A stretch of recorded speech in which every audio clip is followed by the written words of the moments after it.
My name is Elise Moreau. I'm 28 years old and work as an accountant at a small auditing firm on the outskirts of Paris. My father, Henri Dubois, was a skilled mason who passed away 3 years ago from cancer. Before he died, he left me a Patek Philippe Calatrava watch, not just an expensive piece of jewelry, but a sacred keepsake. On the back, he had engraved a message, "To Elise, time is yours. With love, Father." It was the only thing he explicitly said was meant for me alone. But this story isn't just about the watch.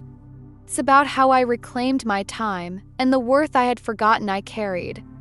If you're still listening, we want to sincerely thank you for spending your time with us. Truly means a lot. We'd love to know, where in the world are you watching from? Drop your country in the comments and let's see how far this message has reached. If you haven't subscribed to the channel yet, I highly recommend doing it now so you won't miss any of our upcoming stories. These aren't just ordinary stories, they're filled with meaningful life lessons that can inspire, teach, and stay with you long after the video ends. Hit that subscribe button and join our growing community. It was a Tuesday afternoon. The office was quiet, the soft hum of the fluorescent lights mixing with the rhythmic tapping of rain on the window panes. I was reviewing a quarterly report for a struggling client, my pen circling figures that didn't add up when my phone buzzed. An unknown number flashed on the screen. Normally, I would have ignored it. Cold calls, wrong numbers, the usual. But something, intuition perhaps, or the echo of my father's voice from years ago, urged me to answer. I picked up. Composed, professional voice greeted me. "Miss Elise Moreau? This is Victor Leclerc, owner of Leclerc and Phil's Pawnshop on Boulevard Saint-Germain. I believe I have something that belongs to you, a Patek Philippe watch." The air seemed to thin around me. My heart, mid-beat, seemed to stall. I sat frozen in my chair. The name alone, Patek Philippe, was enough to paralyze me. There was only one watch like that in my life. My father's watch. No one else could have owned it. No one else should have. My hand reached for the drawer beside me. It was almost instinctual, like a child reaching for a comfort object. I had kept it there since the day he passed, in the top drawer of my desk at work. I didn't wear it. Felt too sacred. But I wanted it close. I opened the drawer. Empty. An ache bloomed in my chest. Gone. The only thing I had left of him, of Henri Dubois, builder of homes and keeper of time, had vanished. "Are you still there?" Victor asked, his voice distant now, like it was coming from the bottom of a well. I barely heard myself whisper, "The watch, it's gone." Victor's tone shifted, careful but urgent. He asked me to come to the shop immediately. Said there was something important I needed to see. That I would understand once I arrived. I hung up and stared at the empty drawer a few seconds longer. Then I grabbed my coat. Inside, Paris was draped in gray. The rain was no longer fierce but persistent, a fine mist that coated everything in melancholy. My hands trembled as I started the car, and the windshield wipers moved like a heartbeat, slow and steady, while the streets blurred around me. As I drove, memories clung to every corner of my mind. My father's rough hands adjusting that watch every morning before work. The way he'd glance at it when he wanted to leave the construction site early to make it home for dinner. How it looked oversized on his thinning wrist during the last months of his illness. And most of all, that moment in the hospital, his hand clutching mine, eyes dulled by pain but voice steady as he pressed the watch into my palm. "Elise," he had said, "this is yours. Yours alone." I hadn't cried then. Not in front of him. But now the pressure in my chest felt unbearable. That was 3 years ago. Back then, my mother Claire still wore black to bed. She hardly spoke. We were both grieving in our own ways. But something changed in her a year later. She remarried, a man named Philippe Laurent, a successful real estate developer with perfect teeth and a smug smile that never quite reached his eyes. He moved into our lives quietly, then completely. And with him came Julian, his 25-year-old son. Julian was a storm wrapped in charm, all words and wild ideas. He spoke about cryptocurrency, tech startups, blockchain this, innovation that. But he never built anything. Never finished anything. His business plans were just sketches and fantasies. I tried to keep my distance. We shared a roof, not a bond. Julian would sleep till noon, then occupy the kitchen with phone calls and caffeine-fueled monologues. Meanwhile, I went to work, paid my share of rent, stayed late at the office, and tried to hold on to whatever peace I had left. I never trusted him. Not fully. And now that instinct was screaming louder than ever. 'Cause somehow, someway, the one thing that belonged solely to me, the last tangible proof of my father's presence, had ended up in a pawn shop. Stolen. Violated. I gripped the steering wheel tighter. 1,000 questions flooded my head. How had he gotten to it? Had Julian rifled through my things while I was at work? Had someone let him in? And worse, had my mother known? By the time I reached Boulevard Saint-Germain, the rain had softened into a cold drizzle, misting the old stones of the buildings. I parked the car and sat still for a few seconds, watching pedestrians shuffle by with umbrellas and coats pulled tight. The world around me was moving with indifference, while inside me a storm gathered weight. Across the street, the gold-lettered sign of Leclerc and Phil's gleamed faintly under the gray sky. The shop sat nestled between a pastry boutique and a faded wine store, like a secret from another century.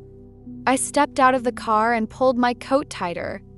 My shoes clicked against the wet cobblestones as I approached the entrance. I wasn't ready for what I might discover inside. But I had to walk in.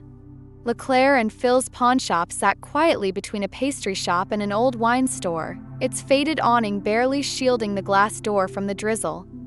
I hesitated for a moment before stepping inside. The bell above the door chimed softly. The shop was warm, lined with wooden shelves and glass cases filled with watches, cufflinks, vintage jewelry, and forgotten memories. Behind the counter stood a man in his late 50s, perhaps early 60s, salt and pepper hair neatly combed back, eyes sharp but not unkind. "You must be Elise," he said, studying me for a second before offering a faint smile. "You look like your father." I blinked, startled. "Henri used to come here," he continued. "Back when he needed money for tools, cement mixers, scaffolding, things like that. But he always repaid every cent. On time. He was one of the rare good ones." The man, Victor Leclerc, disappeared into the back room and returned moments later carrying a small, dark leather box. My breath caught. It was familiar. He placed it gently on the counter and opened it. There it was. My father's watch. Looked smaller than I remembered, more fragile. The gold casing had lost a bit of its shine, and the leather strap had begun to crack near the clasp. But it was unmistakably his. The weight of years, of memories, pressed down on my chest. Victor watched me closely. "A young man brought it in yesterday," he said carefully. "Claimed it was his. No paperwork. No hesitation. But I recognized the engraving on the back. That wasn't something you forget." I nodded slowly. "He said it was his?" Victor hesitated. "Yes, but I looked it up. Your father pawned this watch once, 15 years ago. Just for a short time. I still had the records. I remember it because it was around the same time your name came up in conversation." He said his daughter had just been accepted into Saint-Étienne. He was proud, didn't say much, but it was in his eyes. I swallowed hard. My chest ached. Victor picked up the watch again and ran his thumb gently along the side. Then, without warning, he pressed something, a tiny button near the crown. A soft click broke the silence. A hidden compartment popped open.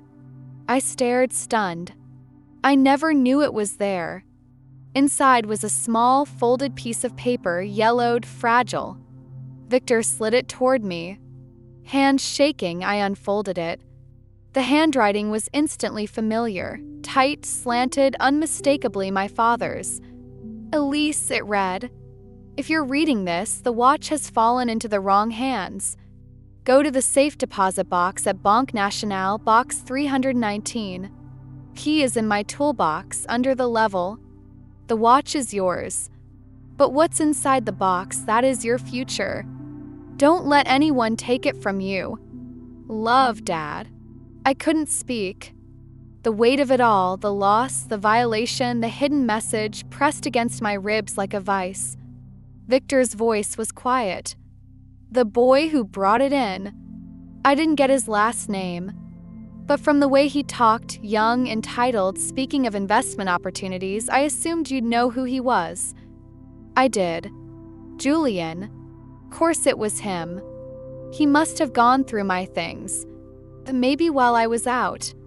Maybe during one of the weekends I worked late. I thought I was being cautious, keeping the watch in my drawer, but I had let my guard down. And now he had tried to trade away the one thing my father had said was mine alone, for 10,000 euros. "An app," Victor said with a touch of disdain. Something about networking for local freelancers. He was vague. Used words like seed round and venture ready. I've heard that kind of talk before. I clenched my jaw. Julian didn't care about the watch. Or my father. Or me. He saw something valuable and thought only of how quickly it could be turned into cash. "I didn't finish the transaction," Victor continued. "Told him I'd need to verify ownership first. Something didn't sit right. He got impatient, but I held my ground." He paused, then pushed the watch toward me. "Take it," he said simply. I didn't move. Victor leaned forward. "Henri once did me a favor I'll never forget. My daughter needed emergency surgery when she was 12. I didn't have enough. The hospital wanted cash. Henri overheard me at the shop one day. Came back an hour later with a day's worth of wages. Said he didn't need the tools that week anyway." I stared at him, eyes wide. "I tried to repay him later," Victor said. "He refused. Said he'd want someone to do the same if it were Elise in trouble." His voice cracked slightly at the edges. "This is how I repay him." I reached out slowly and picked up the watch. Cold metal pressed against my palm, both foreign and familiar. I closed my fingers around it. "Thank you," I said softly. Victor nodded once. "Find the box. Whatever he left in there, it was meant for you." I left the shop clutching the watch to my chest, my thoughts spinning in every direction. My father's old toolbox sat in the garage, collecting dust. It had nearly been thrown out years ago. My mother and Philippe insisted it was junk, but I had stubbornly refused. I kept it, even though I hadn't opened it in ages. I found it tucked under a pile of winter blankets. The metal edges were rusted, but the latch still worked. Inside, it smelled of oil and iron, familiar, strangely comforting. I reached for my father's favorite Stanley level, the one he used to teach me how to measure accurately when I was a little girl. He used to place it on every beam, every shelf, tapping it gently until the bubble floated perfectly center. "Straight lines, Elise," he used to say. "Precision means respect." I flipped the level over, running my fingers along the seam. There. Inside the hollow that housed the bubble vial, wrapped in a small piece of plastic, was a tiny key. My hand trembled as I took it out. But before I could go to the bank, I knew I had to face my mother and Philippe.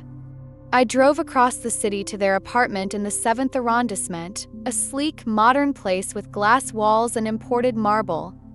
It didn't feel like home. Never had. When I stepped inside, I found them at the kitchen island, sorting through bank documents. Julian was there too, seated with a smug grin, animatedly explaining something about a groundbreaking blockchain app. I placed the watch on the table in front of them. Silence. The grin vanished from Julian's face. My mother's eyes widened.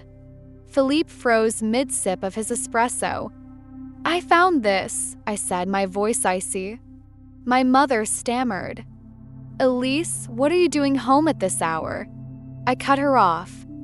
"You mean, how did I find the watch that was stolen from my desk? The one Julian pawned to fund his ridiculous project?"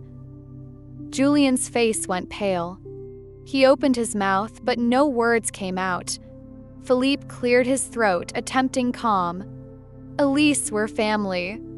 Julian needed seed money to get his startup off the ground. I laughed, short, sharp, bitter. "Family?"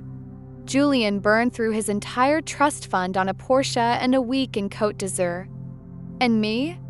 I had one thing that mattered to me. "And you let him take it." My mother finally spoke, her voice strained. "Julian has potential, Elise. You're clinging to an old, useless watch while he's trying to build a future." Her words hit like a slap. Old. Useless. So that's how she saw it. That's how she saw me. A woman with a quiet life. A steady job. Careful, measured steps. I wasn't enough. I wasn't loud enough. Flashy enough. Risky enough. In her eyes, Julian, the dreamer with no discipline, the schemer with empty promises, was worth more than me. I had known it for a while. But this moment made it real. And irreversible. I demanded the return of the 10,000 euros. Philippe scoffed. "It's already been invested into Julian's company." I took out my phone and showed them the theft report I had filed that very morning. Julian's name was clearly listed. His face went rigid. "You either return the money," I said evenly, "or Julian will be facing charges for theft." My mother gasped. "You can't do that to your own family." I looked her in the eyes. "Dad was my family. You made your choice. You chose them over me." I turned and walked out, holding the watch tighter than ever. Banque Nationale, I handed over my ID and the small key to the bank clerk. She disappeared behind a thick metal door and returned with box 319. I carried it into the private viewing room and opened it, heart pounding. Inside was a large envelope, a small leather notebook, and another letter. My father's handwriting once again greeted me. "Elise, your mother doesn't know about this box. I opened it the day you were born because I knew somehow that you would do something special one day. The envelope contains bearer bonds, now likely worth around 150,000 euros. The notebook details outstanding debts owed to my construction company, about 60,000 euros. But more than anything, what I wanted to leave you was time. Time to choose your own path without worrying about money. Time to leave if you ever need to. Don't let anyone make you feel unworthy. You are like me, quiet but sharp, cautious but strong. Use that wisely. Love, Dad." I broke down. He had seen it coming. He had known long before I did that someone might try to take what was mine. That I would one day need a way out. That I would need time. The bearer bonds had matured well. After fees and interest adjustments, the bank confirmed their value had reached 165,000 euros. I used part of it to hire an attorney, Sophie Martin, a seasoned lawyer who specialized in asset recovery. She examined my father's notebook and looked up at me with a grin. "Your father left a paper trail so precise, it's as if he knew we'd be looking. These are airtight claims. We'll get it all back." Over the next 2 months, Sophie worked relentlessly. She contacted every company listed in the notebook. One by one, payments came in. Old contracts, ignored invoices, unsettled accounts. She recovered 52,000 euros in total. One name on the list struck me cold: Laurent BTP, Philippe's company. They owed 20,000 euros from an unfinished residential project my father had worked on 5 years before his death. Sophie confronted them directly. They didn't deny the debt, but Philippe had never intended to pay it. He thought it had died with my father. Buried, forgotten. He had hoped no one would come for it. He was wrong. Julian's app failed spectacularly within 3 months. All the money he had stolen, my father's watch, the 10,000 euros from the pawnshop, was thrown into renting a sleek office space and paying for flashy social media ads that no one cared about. Project never launched a real product. There were no investors, no traction, no vision, just empty buzzwords and overpriced branding. Philippe called me not long after. His voice was calm at first, but beneath it was something strained, desperation, maybe even embarrassment. He asked if I could help with a small personal loan. Something temporary, he said, just to keep Julian's business afloat for a little while longer. I hung up without a word. Soon after, my mother started reaching out, but not directly. She called my aunts and cousins, trying to pressure me through them. I received long voicemails from relatives telling me to forgive and move on, warning that I was hurting the family by refusing to show grace. Eventually, she called me herself. Her tone wasn't sorrowful, it was sharp, accusing. She called me ungrateful, said I was cruel. "You're turning your back on your own family," she hissed. "You're choosing a dead man's pride over the people still living." I didn't argue. Instead, I sent her a copy of the theft report. Julian's name was clearly highlighted, along with a timestamp and my official statement. I attached a short message. "This is what you chose to protect." After that, silence. I didn't hear from her again. With the inheritance my father had quietly saved for me, I bought a small apartment in Montmartre, on a quiet tree-lined street not far from where he had grown up as a boy. The place wasn't grand, but the foundation was strong and the windows let in golden light in the afternoons. The ceilings were low, the floors creaked in places, and the plumbing was old. But it felt real. "It's got good bones," my father would have said with a nod. "Strong structure. Just needs a little love." I kept his old toolbox in the garage, tucked between boxes of winter clothes and spare tiles. I never opened it, but just knowing it was there comforted me. The watch stayed on my nightstand. Every night I could hear its ticking, a quiet, steady rhythm that reminded me of him. Sometimes, when sleep wouldn't come, I'd open the hidden compartment again and unfold his letter. I had it memorized by now, but I still read it aloud. Time to choose your own path. Time to leave if you ever need to. Don't let anyone make you feel unworthy. My father had known exactly what I would need, not money, not praise, not even justice. He had given me the space to breathe, the strength to walk away, and the reminder that being quiet didn't mean being weak. Even now, long after he was gone, I felt his presence more clearly than anyone else's. He had protected me when no one else would. He had seen through the people I trusted too easily. And in the end, he had made sure that no one could ever take my worth from me again. Lessons from my story and how to apply them in real life. 1. Honor your inner worth, even if no one else does. Lesson: Elise's father taught her, both in words and in actions, that quiet strength is still strength. That being reserved, methodical, and calm doesn't make you any less valuable than someone who is louder, flashier, or more ambitious. In a world that often rewards noise over depth, Elise learned to trust the value of her own quiet presence. Application: Modern life is often a performance. Social media, corporate competition, family comparisons all can make you feel invisible if you're not constantly advertising yourself. But worth doesn't need an audience. If you're the kind of person who works quietly, delivers results, or simply chooses a life of integrity over show, remember, your value is not diminished by your silence. Start small. In meetings, speak once with intent. If you're constantly being overlooked for promotions, keep a private record of your achievements and contributions, then advocate for yourself with evidence. If friends or family make you feel like you should be more, pause and ask yourself, more for whom and why? Don't trade authenticity for approval. 2. Protect what's yours, even from those close to you. Lesson: the theft of the watch wasn't just about losing a possession, it was about betrayal. People Elise trusted the most were the very ones who violated that trust. Her stepbrother sold the watch, her mother justified it, and her stepfather excused it. The message was clear: not everyone values what matters to you, even if they call themselves family. Placation: set boundaries emotionally, physically, financially. Lock drawers if you live with others.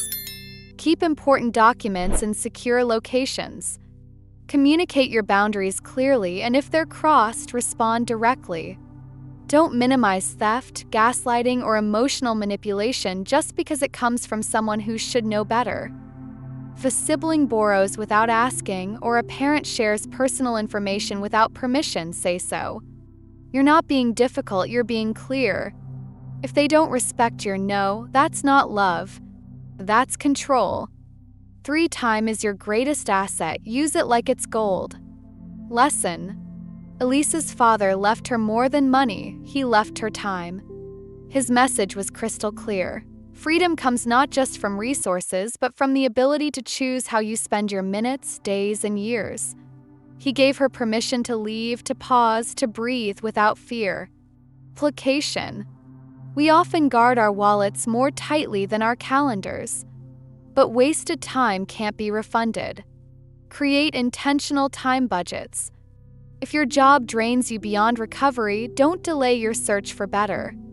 If your relationship takes but never gives, ask yourself what it's costing you in peace and growth. Don't give energy to people who don't value it. Practice saying, "Let me think about it," before saying yes. Block off hours each week that are just for you, no obligations, no errands. Use them to rest, read, learn, or dream. And remember, time isn't just about doing. It's also about being. For family isn't always a safe place, but you can create your own. Lesson: Elise learned that her mother and stepfather had aligned themselves with someone else's dream, even if it meant abandoning hers. Her sense of betrayal wasn't just financial. It was emotional. She realized that the title family doesn't guarantee loyalty, fairness, or respect.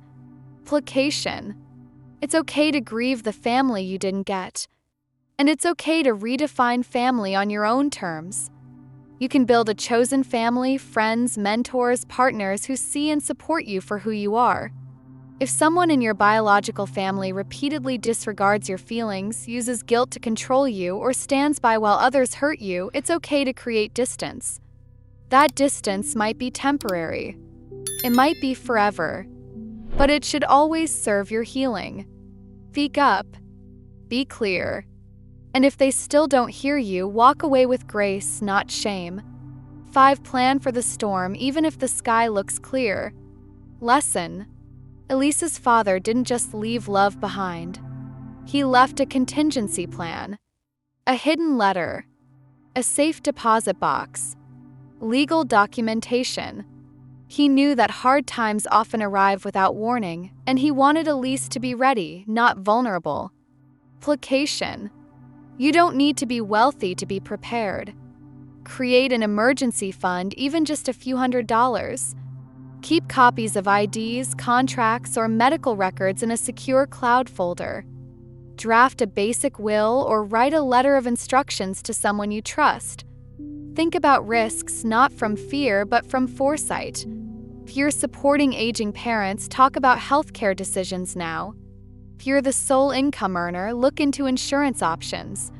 If you run a small business, have backup plans for key roles. You can't control the future, but you can meet it with confidence. Final thoughts: my story wasn't just about a watch. My journey began with a quiet betrayal and ended with a reclaimed life. The watch my father gave me was never just about timekeeping. It was his way of telling me, you matter. You're worth the time, the effort, and the space you take up in this world. And when the people I thought would protect me turned away, it was his foresight that helped me protect myself. To anyone reading this, if you feel overlooked, undervalued, or discarded, you're not alone. You are not wrong for wanting more. for setting boundaries, for walking away, for choosing peace over pleasing. You are not ungrateful. You are not dramatic. You are not the villain for wanting to be safe.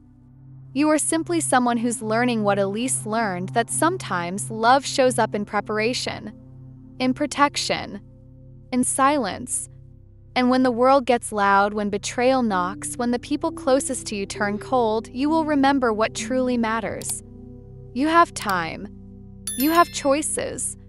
And you are enough just as you are.